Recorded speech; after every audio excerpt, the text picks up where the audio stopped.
कोलकाता का R.G। कर अस्पताल एक पुरानी और प्रसिद्ध चिकित्सा संस्था है, लेकिन इसके पुराने भवन में कई अजीबोगरीब घटनाएं होने के किस्से भी प्रचलित हैं। उन अंधेरे कोनों में दबी हुई चीखें, ठंडी हवा के झोंके और अचानक जलते बुझते बल्बों ने अस्पताल की भयावहता को और बढ़ा दिया है। ये कहानी उन घटनाओं में से एक है जो वहां के डॉक्टरों और नर्सों ने महसूस की थी। सर्दियों की एक रात थी। डॉ सीमा की ड्यूटी नाइट शिफ्ट में थी। ये उनका पहला नाइट शिफ्ट था और वे थोड़ी नर्वस थीं। अस्पताल की पुरानी इमारत की दीवारें सीलन से भरी थीं और हवा में एक अजीब सा डरावना सन्नाटा पसरा हुआ था। सीमा ने अपना राउंड पूरा किया और नर्सिंग स्टेशन पर आकर बैठ गईं। अचानक उनकी नजर एक मरीज के बेड पर पड़ी जो लगभग खाली था। वहां एक बुजुर्ग महिला सो रही थी। उन्होंने उसे कभी इस वार्ड में नहीं देखा था। उन्होंने नर्स से पूछा, ये कौन है? मैंने इसे पहले कभी नहीं देखा। नर्स ने उन्हें बताया कि उस बेड पर कोई मरीज नहीं है और वो बेड पिछले कुछ दिनों से खाली पड़ा है। लेकिन सीमा ने साफ साफ देखा था कि वहां एक बूढ़ी औरत लेटी थी। सीमा ने सोचा कि शायद थकान के कारण उन्हें भ्रम हो रहा है। अचानक अस्पताल की लाइट्स झपकने लगीं और ठंडी हवा का एक झोंका पूरे वार्ड में फैल गया। सीमा ने अपने आप को शांत रखने की कोशिश की, लेकिन उनके दिल की धड़कन तेज हो गई। तभी उन्होंने देखा कि वह बूढ़ी औरत उठकर बैठ गई।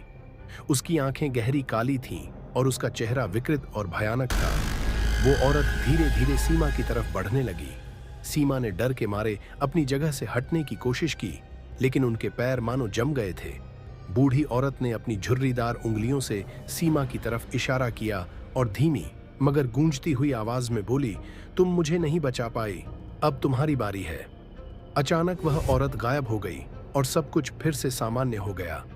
सीमा ने हांफते हुए अपने चारों ओर देखा, लेकिन वार्ड में कोई भी नहीं था।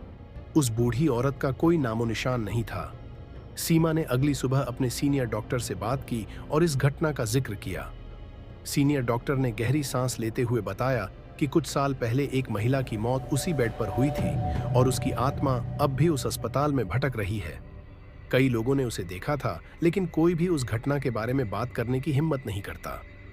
डॉ सीमा उस घटना के बाद कभी भी नाइट शिफ्ट में ड्यूटी नहीं करना चाहती थीं और उन्होंने जल्द ही अस्पताल से ट्रांसफर ले लिया।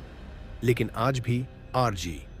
कर अस्पताल के उस वार्ड में कभी कभी उस बूढ़ी औरत की परछाई दिखाई देती है और लोग कहते हैं कि वह आज भी अपनी अधूरी बात कहने के लिए किसी की तलाश कर रही है। इस कहानी ने R.G। कर अस्पताल को कोलकाता के सबसे डरावने स्थानों में से एक बना दिया है और वहां के लोग अब भी उस डरावनी रात की घटनाओं को याद कर कांप जाते हैं। दोस्तों, वीडियो पसंद आया हो तो लाइक जरूर करना और चैनल को सब्सक्राइब करना। मिलते एक सच्ची ऑनर डरावनी कहानी में। धन्यवाद।